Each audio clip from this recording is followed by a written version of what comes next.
So yun na nga, for today's video, another game, another sakit ng ulo. So ayun, dalako na tayo sa second game. Hindi ko alam kung matutuwa ba ako sa second game or katulad lang din ng first game na ako ay sumasakit ng ulo sa mga random na yan.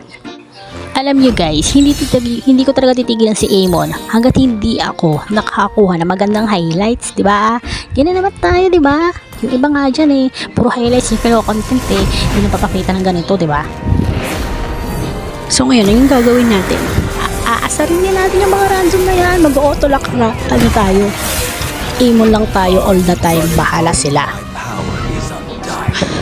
Kita nyo yan? Speaking pa lang, naiinis na ako sa mga random na to, oh. Yung nag-auto-lock Amon ako, at core ako, mga nagsikuha din ng mga, ng mga retrigads kayo. May nagpani, may naghanap bikor. Wow! Haha, not my problem. Heto nga pala yung nabuo naming lineup versus sa lineup na nabuo ng kalaban. So, alam nyo na guys sa mangyayari dito.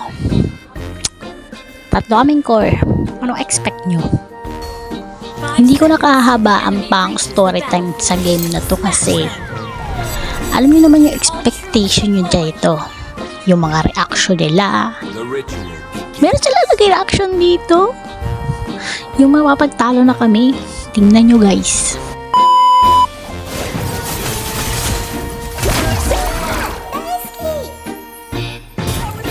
GG kasi lahat nagfa-farm. So kasalanan ko pa talaga na nag-auto-lock funny ka. Ha, funny. Ha ha ha. Puro core. May katwira ka dyan, Harley.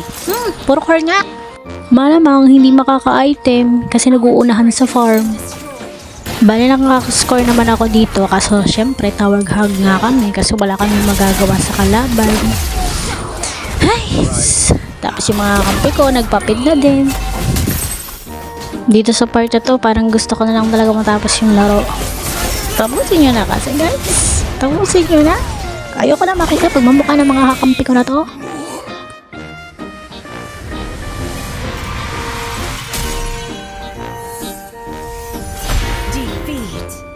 Gusto niyo malaman ko anong rate ko sa mga kakampi ko na to? Para din kay Mia. 0 out of 10. Grabe. Aray ko.